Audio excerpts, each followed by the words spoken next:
What's up, YouTube? What's up, guys? Courtney, I'm back on my second job today. This is a repeat client. She just gave me a good compliment. She said, "You didn't have that truck last time when you came." I said, "No, ma'am. I just got it." She said, "I like that. I like it." So, guys, that's another thing, man. I always remember, even if you don't notice it or not, your customers are paying attention. I'm up here pre-spraying, and like I said, she just told me that she liked my new truck. So that's a good compliment. But again, another video, guys, is sometimes we get into these debates, how much you should charge, how your prices should be structured. Should you be price room? Should you be square foot price? Should you be one of these guys who just go out and do estimates for everyone that calls your phone? Guys, I will say this. One thing you need to understand first before you decide to be a price cleaner, price by room cleaner, a square foot cleaner, a low price cleaner, a high price cleaner, whatever. You need to understand who's your customer and who you're going to be marketing to. One thing I think I've mastered with my business model is I understand who is my customer and who I'm marketing to. So that way I know how to price my jobs. Most of the customers that I use, like this customer told me, she said she used a company that's local and their prices are usually about the same as mine's. My last customer who I cleaned, he's a repeat client. He said he had used Stanley Steamer. One thing I know about my business is that those are the kind of customers that's usually I'm attracting to my business. It's usually the customers that's let me lay this guy. I'm leading by bad example right now. Don't ever do that, guys. Do not leave your ones on the walls. Always lay them down.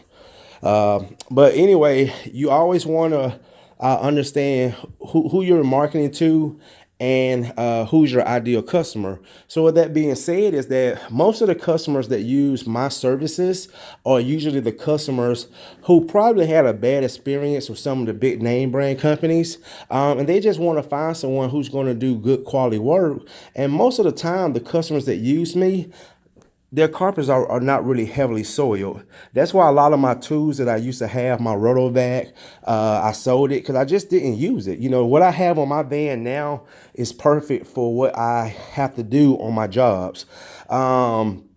So again, I'm not doing a lot of heavily soiled or what we call rat nasty carpets. Most of my customers are usually the customers who's going to use me about 2 to maybe 3 times a year. And they're going to keep their carpets maintained. They're going to vacuum. These are customers who vacuum their carpets.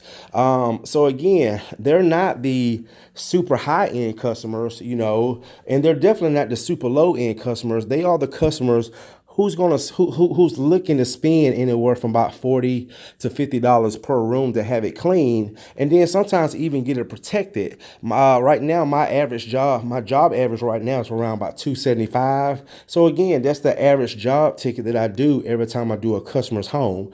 But if you was on the low end, I see some guys say their job average like 125 bucks. Again, because of the kind of customer you're working for. Then I have some guys who work for like the super high end customers where their job average is $400 or $500. So the best thing you need to do when you're in this business or getting into the business is understand who's your ideal customer. That way you know how to price your job, and you know how to set your prices. So like for me, my customers, they usually choose, like I said, the name brand companies, and usually those name brand companies price their jobs by the room. So when my customers call me, that's why I set my prices up by room and not by square footage. Also, too, if you was working for the super high end, 9 out of 10, those customers are not going to be by the room or the square foot. Sometimes you just have to go and look at the job and give them a price upon doing the job. So with that being said, guys, is understand who's your customer. And that way, when you understand who's your ideal customer, you'll know how to fit that into your business model, and you'll know how to price. You'll know how to set your prices. So that way, you'll know how to weave out those certain customers too that don't fit your business model. Guys, you'd be surprised. I get a lot of customers that call me every day, and they ask me the price. I tell them the price, and they'll say, okay, that's fine. I'm just shopping around. So those are what we call price shoppers. You know, they're really not, I'm not going to say they're not looking for quality, but quality is not their main focus. Their main focus is finding the cheapest price or something that's within their budget. Where my customers are the kind that say, you know what, I don't mind spending $50 to $60 a room, but I just want someone who's going to do it right. That's what I hear a lot. And that's why I market to those kind of customers, because I'm in a community where I have enough of those customers to keep me busy. A lot of these customers refer me. Like I said, I had 4 jobs today. All these customers that I'm doing, they're all repeat customers. So as you guys can see, I've already pre-sprayed the upstairs. Usually when I have like upstairs, downstairs, I don't pre-spray all the rooms at one time because I don't want my pre-spray to dry. But you just looking at the carpets, you can see the carpets are not bad. Like I said, she keeps the carpets well maintained. So they already been pre-treated. The stairs also. So I'm just about to bring in my vacuum hose.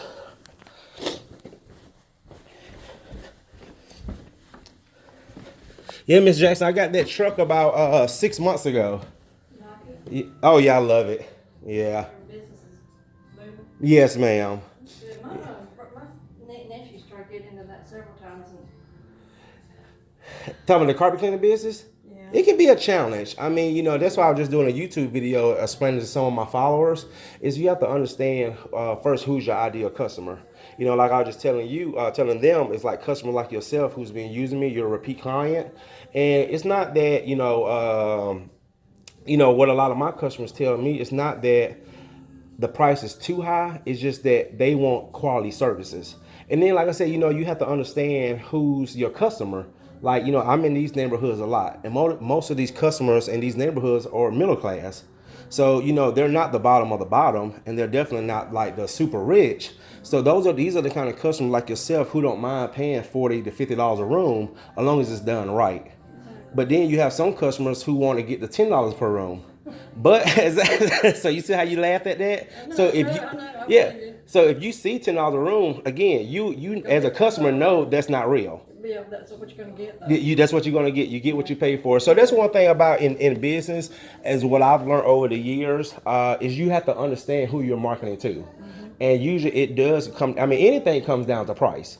But if you're most price shoppers, that's what their main objective is finding the cheapest price. Where middle to high end customers, again, they do at the end, they're going to have to know what it is as price wise, but they want to make sure they're getting it done right. And they're getting someone who's reputable, someone who has a good image. That's why I got that new van, because again, when I pull up in my customers' driveways, I want something not only that represents my company, but also represent your home. So when people ride past this home while I'm here cleaning, you don't have some old beat up van out there. See what I'm saying? And it gives off a good image, not only for me. I understand. Yeah. I understand. Yes, ma'am. So that's one of the things, you know, I understand in my business model is understanding who's my customer. Because I get a lot of people call me every day. How much you charge? How much you charge? And you tell them your price, you know, oh, that's too much, you know. But again, there is someone out there that will do it for that price. Oh, yeah. But 9 out of 10, what I found out in this business, usually when you go too cheap, those companies, they're really not making a profit. So they can't afford to use the good equipment, use the good cleaning agents, afford to have a good image. So you get what you pay for. And you see what I'm saying? Mm-hmm. So that's why I thank customers like yourself for who continue to use me, so I can do these kind of things. So I'm going to vacuum that real good, get all that hair off of it. All right, I'm going to finish setting up, Miss Jackson. So you hear that, guys? Even the customers understand. So you see what I'm saying? When she said, when I said $10 per room, she laughed at it. Because again, she understands as a customer, you get what you pay for. So again, guys, hopefully this video can help some of you guys. Is understand when you start your business, or if you're in business, you have to understand who's your customer. And when you understand who's your customer, then you know how to structure your business model from your prices. All right, guys, so let me go ahead and get started, knock this job out, and Got one more after this. And there's my phone ringing again. All right, Facebook, see you guys in the next one. Thanks for watching.